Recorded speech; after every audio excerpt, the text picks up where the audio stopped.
Welcome. I am a lay Shin Buddhist who nevertheless maintains an interest in the broader realm of Pure Land and Mahayana Buddhist teachings.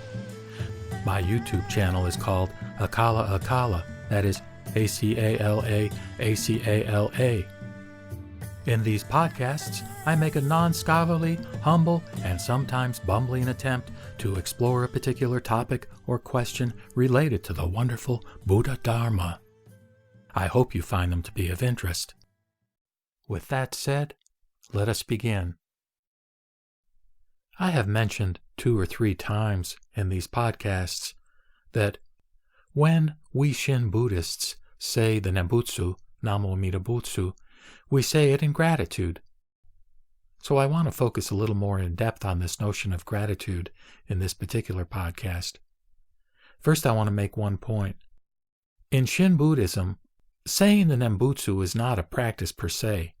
It is a non-practice, basically, in the sense that we're not saying it for any particular gain.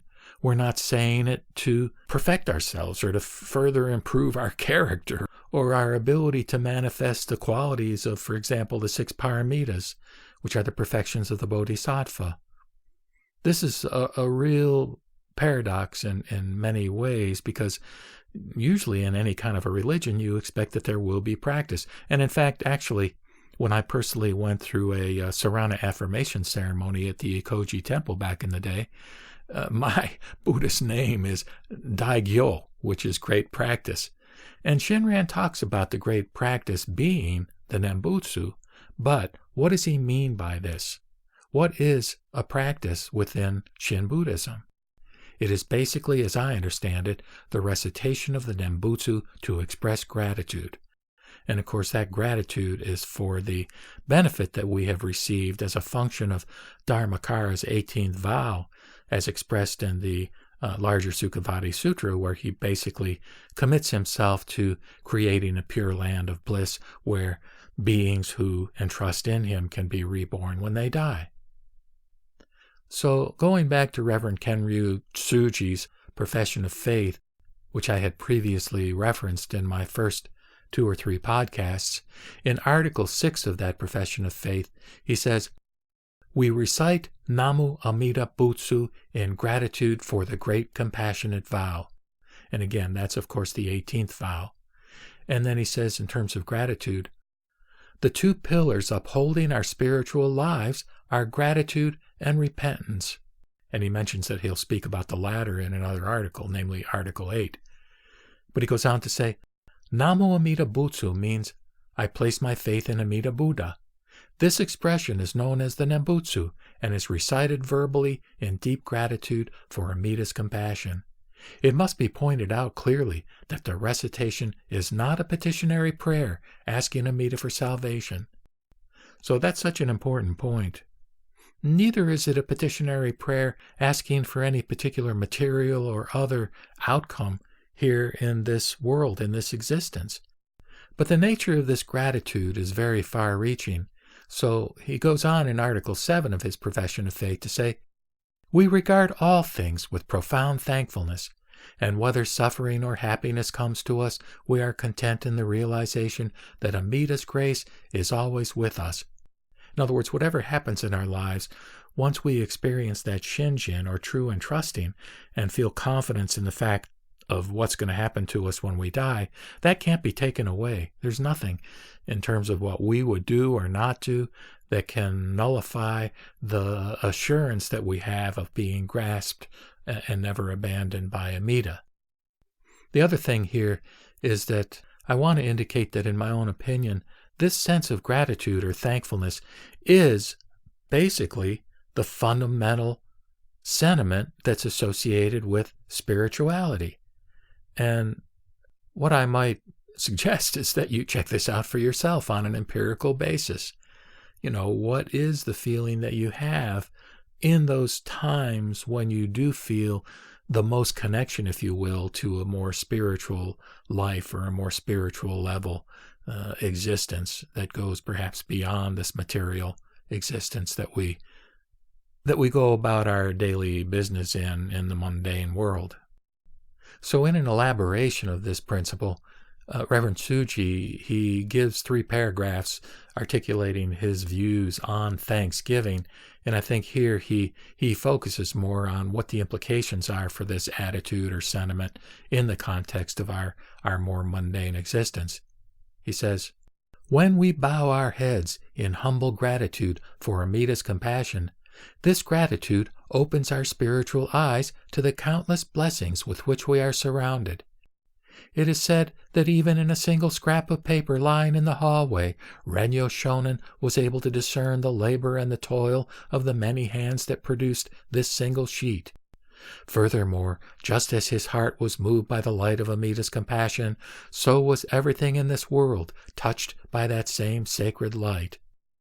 So just to reflect a little bit on this first paragraph, he's referring to Renyo Shonen, who was a descendant of Shinran, and Renyo was really the person who promulgated Shin Buddhism in a very systematic way through letters he wrote to various followers of Pure Land Buddhism. And in doing so, he helped clarify and crystallize really the essence of the belief system, the doctrine, if you will, associated with Pure Land Buddhism. And also the point being made here by Reverend Suji, which is very critical and very easy to fathom, is that everything we experience in the world is contributed by many, many people, both currently as well as historically. In this case, he's talking about that piece of paper. Think of all the things that are involved in resulting in the creation of a piece of paper, including the original invention of paper, which probably goes back to early China. But anyhow, anything we can think of, we really recognize, if we're in touch with this feeling of gratitude, as something that other people have contributed their efforts toward, and that it's not that we sort of are the creators of these things or particularly can take credit for them. One of the things I often think of in this regard is food at the grocery store.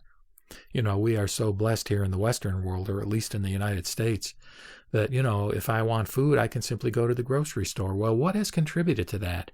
And I'll just mention, for example, the farmers that grew the food, the truckers that brought it in. And there are a myriad number of people and circumstances, including living on this earth, that is conducive to growing food. So anyhow, I don't want to dwell on that too much. I'm going to go on to the second paragraph in Reverend Suji's Thanksgiving treatise. "Our lives seem to be so preoccupied by the concepts of duty and authority and rights. We say to ourselves, 'I have worked for this dime. It is my right to buy a cup of coffee. It is the duty of the owner of the coffee shop to give me good service.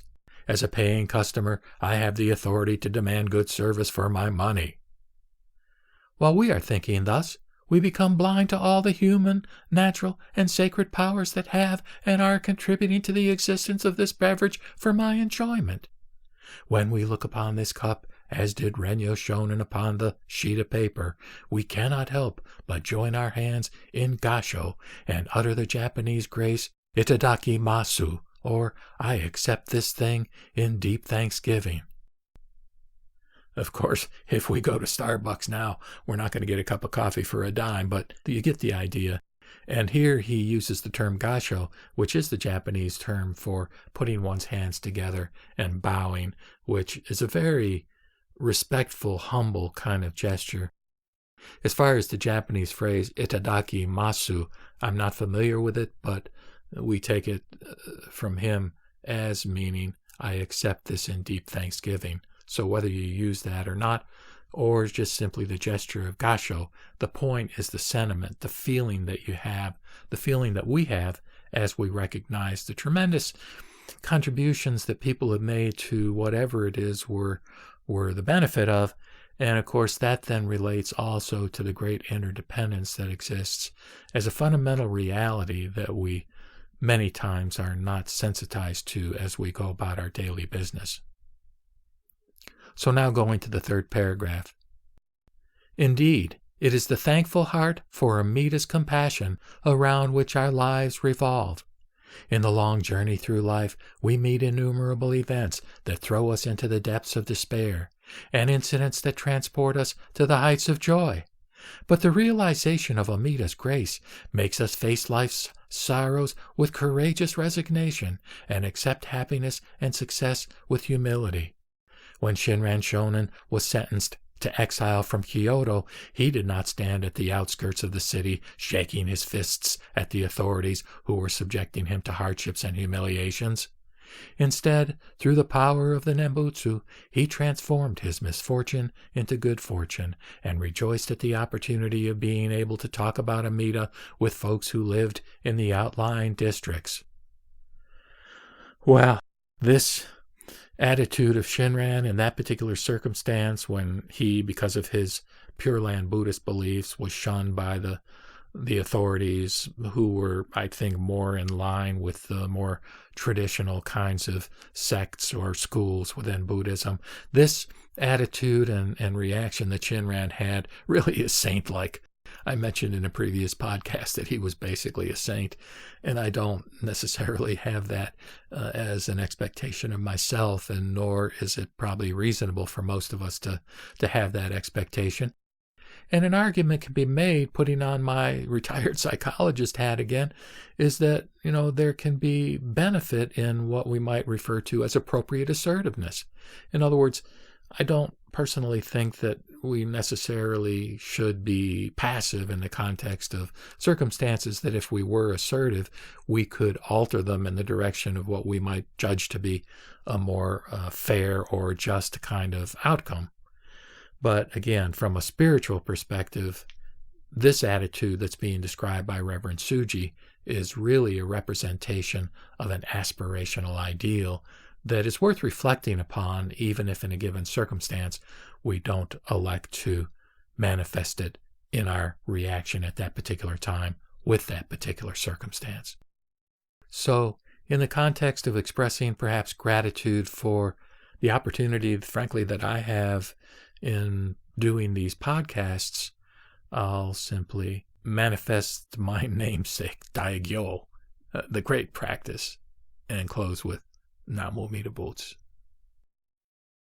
With that, I will sign off by reciting the Nembutsu in gratitude for being embraced and accepted just as I am by Amida Buddha, never, never to be abandoned. Namo Amida Butsu, Namo Amida Butsu, Namo Amida Butsu.